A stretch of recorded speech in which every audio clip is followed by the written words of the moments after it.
Bom, nós vamos trazer agora informações a respeito dos casos da Covid-19 no estado do Piauí. Cláudia Brandão já está aqui conosco. Cláudia, boa tarde, seja bem-vinda, Cláudia. Boa tarde, Joelso. Boa tarde aos nossos telespectadores e ouvintes. E, Joelso, antes de falar dos casos especificamente do Piauí, há uma preocupação crescente agora aqui em Teresina com os pacientes do Maranhão. A Fundação Municipal de Saúde totalizou os números de atendimentos. Já foram 135 pacientes recebidos de 24 cidades do Maranhão. O Maranhão tem um registro alto de mortes, são 784 mortes no estado vizinho. E, neste momento, após um período de lockdown ou de fechamento completo das atividades, o Maranhão reabriu algumas das suas atividades, algumas das suas empresas. Ontem, as ruas da capital São Luís estavam lotadas. E o que preocupa os gestores de saúde aqui em Teresina é que, com essa reabertura e essa volta descontrolada das pessoas em aglomerações, como aconteceu ontem, possam provocar um aumento maior, descontrolado, de pacientes buscando atendimento aqui em Teresina e isso comprometer mais ainda o sistema de saúde daqui, que já está com um número crescente de ocupação dos leitos de UTI, como você tem mostrado todos os dias ao longo da semana. Tá, então, uma preocupação específica com os pacientes do Maranhão aqui em Teresina. Vamos então aos números. Aqui no nosso Jornal do Piauí, foram confirmados 3.966 casos da Covid-19 até aqui, com 5.313 casos descartados. Foram resultados negativos 30.925 casos e altas médicas 401 pessoas que ficaram já recuperadas depois de um período de internação. Infelizmente, acumulamos 134 mortes, sendo que nas últimas 24 horas, recorde, 15 pessoas morreram no estado do Piauí por causa da Covid-19. Um número preocupante porque mostra um crescimento no número de casos por dia, né, Cláudia? 15 mortes no Piauí, 10 só aqui na capital Teresina, né? Então, enquanto esses números crescem, significa que a gente deve manter uma vigilância redobrada, né? Nós precisamos que esses números entrem num processo de estabilização, que a gente chama de platô da curva, quando eles param de crescer, para que a gente possa ter um pouco mais de segurança. Nós temos aqui os números da ocupação de leitos de UTI e de leitos normais aqui na cidade de Teresina e no estado do Piauí, somados. As UTIs, 158 ocupadas nesse momento, 88 livres, portanto já temos uma ocupação de 158 leitos e 88 sobrando. Leitos de estabilização, 2 ocupados, 43 liberados. Somando os leitos de estabilização com os de UTI, são 160 leitos ocupados e 131 livres. Nós temos ainda os leitos clínicos ocupados, 338, 515 livres. E aqui o aumento no número de leitos ocupados de UTIs, tá? Essa mancha vermelha tem crescido, 158 leitos ocupados, 246 no total. Então, esses são os números de ocupação de leitos de UTI atualmente aqui no estado do Piauí. E um termo tem sido utilizado com muita frequência, que é a taxa de infecção ou índice de infecção da Covid-19, que no estado do Piauí estaria aí em 1,6. O que é exatamente esse número? Como é que funciona esse contágio da doença? Nós estamos ao vivo com a doutora Elna, que é infectologista, e vai falar conosco a respeito deste assunto. Doutora Elna, boa tarde, obrigado por atender aqui o Jornal do Piauí. Afinal de contas, o que é que significa essa taxa de infecção? Essa capacidade que as pessoas têm de contaminar as outras? Boa tarde a todos. A taxa de infecção é um cálculo que é feito para toda doença. Cada doença infecciosa, transmissível, tem o seu perfil ou a sua taxa de transmissão, né? Então, nós temos, por exemplo, né, para ficar mais claro, tem doenças que são bastante transmissíveis e tem outras que são bem menos transmissíveis. Sarampo, por exemplo, tem uma altíssima taxa de transmissão, né? Já o vírus Ebola tem uma taxa de transmissão bem menor. Então, em cima desse número é que a gente vai sabendo a possibilidade de uma doença causar uma epidemia maior numa determinada população que não é ainda, que está vulnerável àquele determinado agente infeccioso. Boa tarde, doutora Elna. E pelo que a gente tem visto até agora, o novo coronavírus está enquadrado entre esses tipos de vírus que têm uma alta taxa de transmissibilidade, é isso? É isso mesmo. O coronavírus, esse cálculo, como eu falei, ele é feito em cima da susceptibilidade da população, né? Então, quando você pega uma população que é totalmente vulnerável, ou seja, nunca teve contato com aquele agente infeccioso, no caso o coronavírus, é o cálculo que a gente chama, né, a gente fala até de R0, seria aquele cálculo que é feito exatamente para determinar essa chance de transmissão.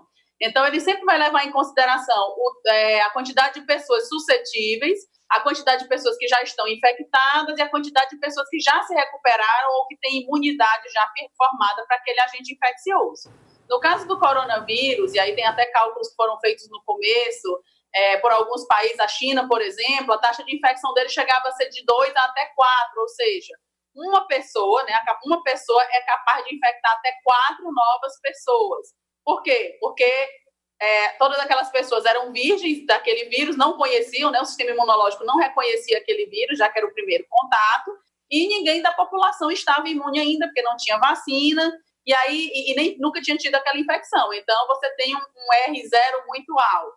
Tem doenças que desde o começo tem um R0 altíssimo e outras doenças que já começam com um R0 menor. No coronavírus ele começa assim, mais ou menos, e aí vai caindo à medida que o tempo vai passando, porque vai aumentando a quantidade de pessoas já imunes, porque foram se expondo, e vai aumentando a quantidade de pessoas infectadas, e aí vai diminuindo, né? O denominador vai diminuindo, aumenta o número, vai diminuindo o numerador, aumentando o denominador, e nós vamos fazendo esse R0 cair cada vez mais, diminuindo, portanto, a transmissão naquele grupo populacional.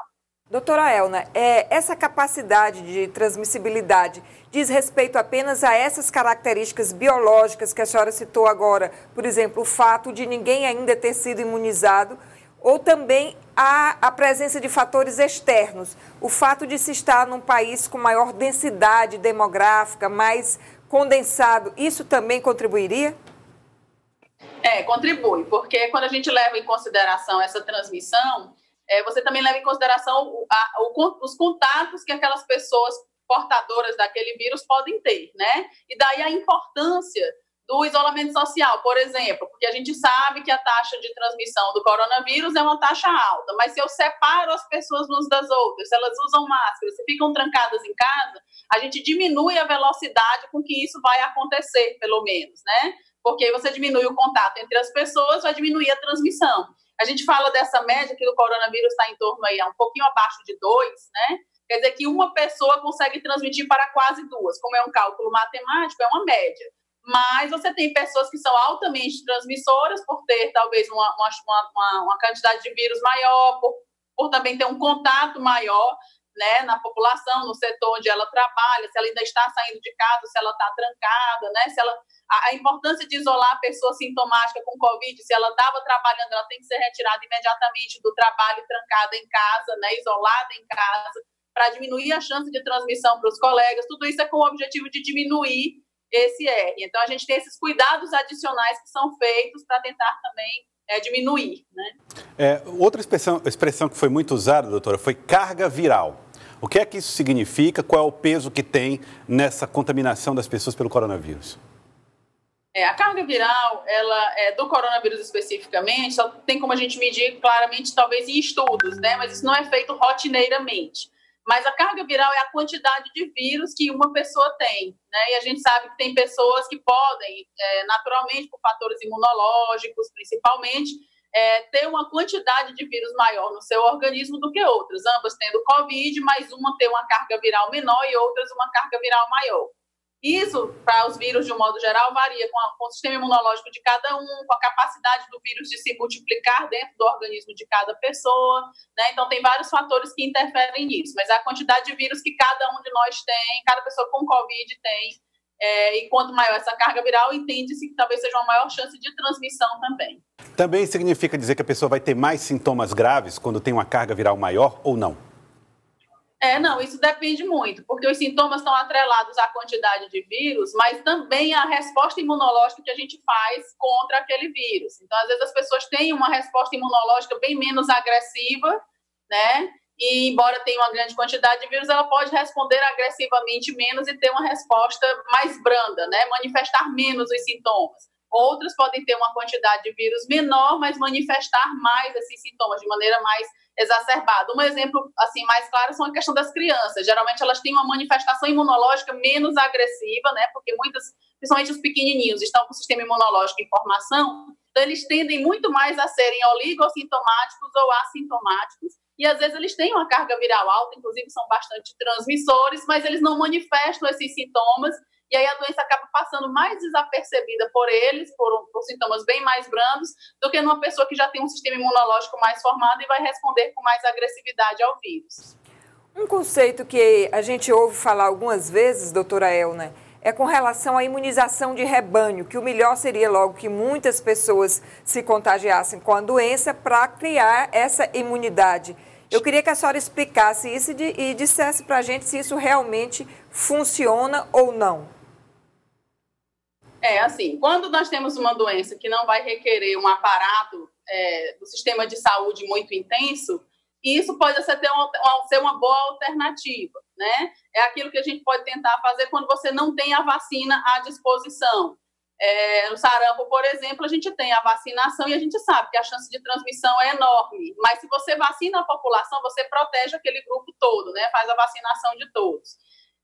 No caso do coronavírus, por exemplo, há esse raciocínio realmente faz todo o sentido de quanto mais as pessoas adquirirem, obviamente, mais tendem a gerar imunidade, embora aqui, abrindo parênteses, a gente não tem uma confirmação científica absoluta de dizer que o coronavírus gere imunidade permanente, né? Pode ser que ele gere imunidade temporária e que, de repente, se tivermos outra circulação desse mesmo vírus daqui a um ano, mais ou menos, daquela mesma pessoa que teve ano passado, no ano anterior, pode ter novamente. Então, até isso a gente não tem garantia quanto ao coronavírus, né?